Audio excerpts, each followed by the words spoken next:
আজ আমার অফিস থেকে স্যালারি দিয়েছে। স্যালারি পাওয়ার পর আমি কোথাও না দাঁড়িয়ে সোজা বাসায় চলে আসলাম। বাসায় আসার পর আমার বেতনের টাকাগুলো আমার স্বামীর হাতে তুলে দিলাম। তখন আমার হাজবেন্ড কৌতূহল বশত আমাকে জিজ্ঞাসা করলো এখানে কত টাকা আছে। আমি বললাম তুমি গুনেই দেখো না। টাকাগুলো গুনে দেখার পর আমার স্বামী একটু রেগে গিয়ে আমাকে বললো তোমার এখানে 40,000 টাকা কেন, তুমি তো বেতন পাও 60,000 টাকা। আমি তখন বললাম হ্যাঁ 20,000 টাকা আমার কাছে রয়েছে, 10,000 টাকা আমার হাত খরচের জন্য, আর বাদ বাকি 10,000 টাকা আমি আমার মা বাবার জন্য রেখেছি। তখন আমার হাজবেন্ড একটু বিরক্তি শুনেই বললো বিয়ের পর কোনো মা বাবা থাকে না, আর বিয়ের পর মা বাবা কিন্তু পর হয়ে যায়। এই কথা বলাতে আমার মা বাবার জন্য যে 10,000 টাকা আমি আমার কাছে রেখেছিলাম সেই টাকাটা আমি আমার স্বামীকে দিয়ে দিলাম। তারপর আবার আমার স্বামী বলে উঠলো আর তোমার হাত খরচার জন্য টাকা লাগবে কেন, তোমার হাত খরচার সকল টাকাই তো আমি দিই, যাতায়াত ভাড়া আমি দিই, তোমার কসমেটিক যা লাগবে তাও আমি দিই, তাহলে তোমার আবার কিসের খরচা। এই কথা শোনার পর আমি আমার জন্য যে 10,000 টাকা উঠিয়ে রেখেছিলাম সেই টাকাটাও আমি আমার স্বামীর হাতে তুলে দিলাম। পরদিন সকালে স্বামীর পকেট থেকে 200 টাকা গাড়ি ভাড়া নিয়ে আমি বের হয়ে পড়লাম। আর যাওয়ার আগে আমি একটা লিস্ট ধরিয়ে দিলাম যে আমার এই মাসে কি কি লাগবে সেই খরচাগুলো আমি আমার যাতায়াত খরচা থেকে অনেক টাকাই বাঁচিয়ে রাখতাম। বর্তমানে ভালোই পরিমাণ টাকা হয়েছে, তো চিন্তা করেছিলাম যে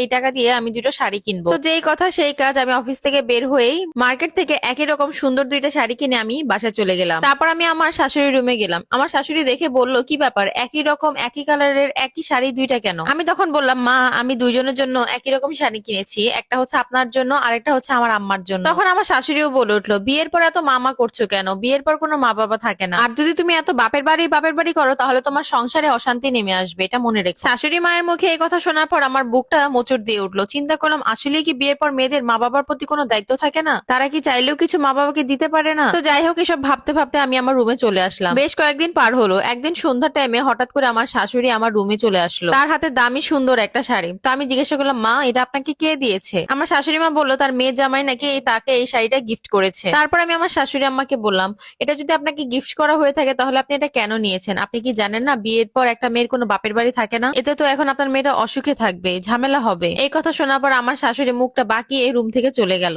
আর আমাকে কি বা বলবে তার তো বলার কিছুই নেই। তার পরের দিন সকালে আমরা টেবিলে একসাথে বসে নাস্তা করছিলাম। নাস্তা করার টাইমে হুট করে দেখলাম আমার বাবা চলে আসছে। বাবা আমাকে ডেকে বলল কি রে মা তুই কেমন আছিস, আজকে খুব গুরুত্বপূর্ণ একটা বিষয় নিয়ে কথা বলার জন্য তোর বাসায় এসেছি। আমার তো অনেক বয়স হয়েছে আর তোর মারও অনেক বয়স হয়েছে, তাই চিন্তা করলাম যে আমার যা সয় সম্পত্তি আছে তা তোকে দিয়ে দিব, আর বাঁচবই বা কতদিন মা বল, তুই নাস্তা খাওয়া কমপ্লিট কর তারপর তুই আমাদের সাথে যাবি, আর হ্যাঁ অবশ্যই তুই তো জামাইকে সাথেও নিবি। তখন আমি সবার সামনে বলে দিলাম না বাবা আমি যেতে পারবো না, এমনকি তোমার জামাইও যাবে না। তখন আমার বাবা একটু কষ্ট পেয়েই বললেন কেন মা কি হয়েছে। তখন আমি বললাম বাবা তেমন কিছুই হয়নি, কিন্তু তুমি কি জানো না বাবা একটা মেয়ের বিয়ে হয়ে যাওয়ার পর সেই মেয়ের কোনো বাবা মা থাকে না, তাহলে তো তোমরা আমার পর, আর তোমরা যদি আমার পরই হও তাহলে তোমাদের কাছ থেকে আমি কেন কোনো জিনিস নিব। আর এসব জিনিস আমি আমার শ্বশুর বাড়ি থেকেই শিখেছি, আমার শ্বশুর শাশুড়িও তাই বলে, আমি তোমাদের তো কোনো জিনিসই নিতে পারবো না বাবা। আর আমার মুখে এসব কথা শুনে আমার স্বামী আর আমার শাশুড়ি তখন ঠিকই তাদের ভুলটা বুঝতে পারে, তারা আমার কাছে অনুশোচনা বোধ করে। ঠিক এরকম একটা পোস্টই সেদিন পড়েছিলাম, আমি দেখে খারাপ লাগলো তাই এটা আমি শেয়ার করলাম সবার সাথে। ঠিক এরকম টাইপের একটা পোস্ট সেদিন পড়েছিলাম, আর এই পোস্টটা দেখে